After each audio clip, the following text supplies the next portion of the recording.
So this is for all of my transformational leaders, coaches, trainers, leaders at any level. Let's be real. This time of the year can be a lot. You've been holding space for others, delivering, coaching, leading, inspiring, and somewhere along the way, your own tank starts to run low. I know about that. Burnout isn't weakness. It's a signal. And the best leaders know how to listen to that signal and reset before they lose their spark. I remember there was a time when I was nervous that I was losing my spark. I didn't know what else I would do because I felt like I was born to do this, but this wasn't fun anymore. I was putting out more than I felt like I was getting back. It felt like the cost to do good was too high. If you can relate to me, let me know in comments. Just say Yana, Y-A-N-A. You are not alone. Y-A-N-A. Let me know. I needed to figure out what was going on. So I just want to invite you. It took me a while, and I'd love to be here for you. So if you feel like there's some challenges that's challenging your desire to lead, to facilitate, to transform lives, to be a change agent, then first, I want to invite you to acknowledge where you are. Denial doesn't mean it disappears. Let me say that again. Denial does not equal it will disappear. So don't brush it aside. Say it out loud. I'm exhausted. I feel stretched. Say it right now. You can say it with me. I need to refill. See, because owning your truth, that's a great step one. You can't shift what you don't face. You can't change what you're not honoring is true. When I feel depleted, the first thing I do is get still. And quite honestly, I still everyone around me. I halt, stop sign. I cannot pour into you until I catch my own breath. I slow my breathing.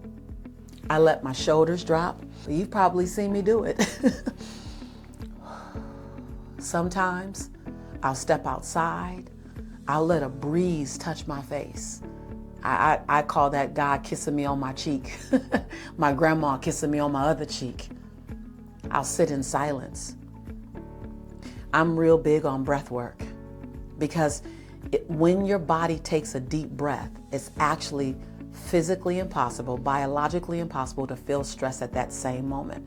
So 5 deep breaths by themselves, nice and slow in and slow out, they begin to shift the dynamics of your energy, and it's not complicated, but what it does is it breaks the cycle of constant output. That's all it does. And it brings me back to myself. So be still when you need to. Next, I want to invite you to intentionally refill your own tank. You might consider that quiet time or movement or art or nature or meaningful conversations, or a massage, or a good book. For my husband, it's a good book. Not me, but for him, it's a good book. For me, it's outside in nature, walking, looking at trees, looking at the vastness of nature and realizing that my issues are small compared to the things that are being created. What is it for you?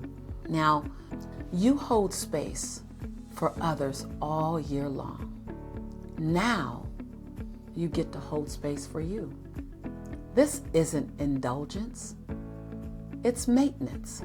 It's maintenance for your calling. It's your job to take care of the future that's on its way to you.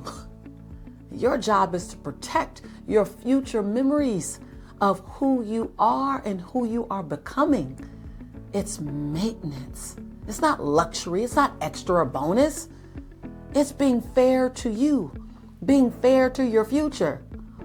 Like literally, how crazy is it that the idea of self-care and relaxing and refilling is such a vital key? Finally, that statement, I recommit. After I reset, I remind myself why I do this work. I have to remind myself all the time, because as long as you're doing anything with humans, baby, you're going to have challenging moments. And then running out of time and feeling like there's never enough time. Well, we don't run out of time. We know how many hours we get in a day. So I remind myself why I do this work. I revisit my vision often. Revisit your vision often. And if you haven't set your vision, stop, pause, pump the brakes, and set your vision for yourself so that you know you're living into it. I think about the faces I've seen light up. I remember names. I remember what men and women were wearing when they said things to me. It blows my mind. But I realize that it's not because I have a great memory. It's not because I'm so, engaged in the moment. It's not that either, even though I'm very present in the moment. It's because as much as they feel I've given them, they're sharing with me what it's done for their lives gives me back something. That when my tank is empty, when I'm feeling like I'm in drought, I pull on Diane's story. I pull on Dr. Fran's story. I pull on Danita's story. I pull on Dr. Marcus' story. I pull on Dr. Katrina's story. I pull on Dr. Delicia's story. I know the stories.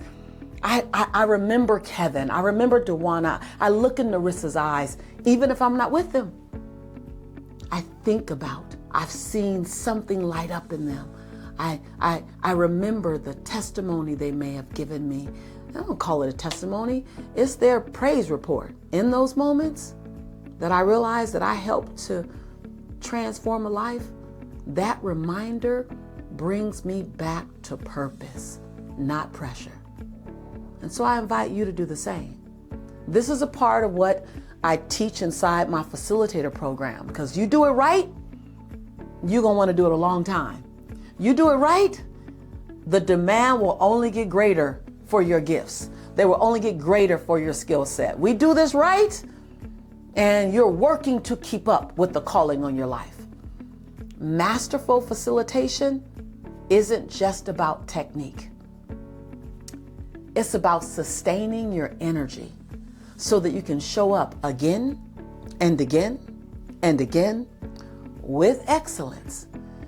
So if you're feeling burnout, take this as your sign. Oh, I like that thing. If you're looking for a sign, this is it. This is your sign to pause, breathe, and come back home to yourself. I'd love for you to share with me in the comments, what's one way that you're going to refill your tank? What's one way you're going to, as a leader, as a facilitator, as a change agent, as a transformational agent, how are you going to refill your own tank? Now, when you post this in my comments, it doesn't have to be something that you do all the time or something that you've even ever done before.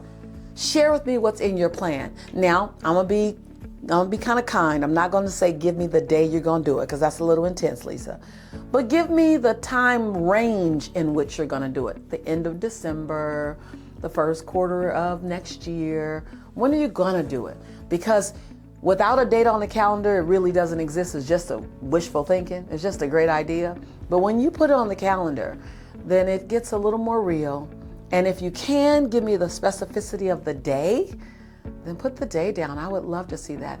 I'd love to read in comments how you're taking care of your breathtaking future based on how you're planning on refilling yourself right now. After all, you've earned it. And yet no one's going to hand you rest. No one's going to hand you refuel. No one's going to hand you reset. Because remember, you are the change agent. You're the facilitator. You're the guide. You're the leader. You're always going to have a long line of people standing in front of you, waiting to be served by you, whether it's family, friends, partners, colleagues, customers, whoever. There's always going to be a long line of people, whomever they might be, waiting to be served by you.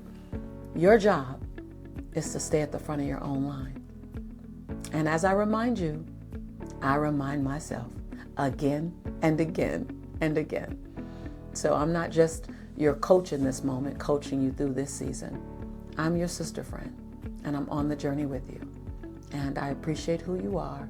Comment below and let me know what was the value of this message for you. Why did you need to hear it? And what are you going to do to refill your tank? Meanwhile, I'll see you on the next great experience. Click the next video. It's good.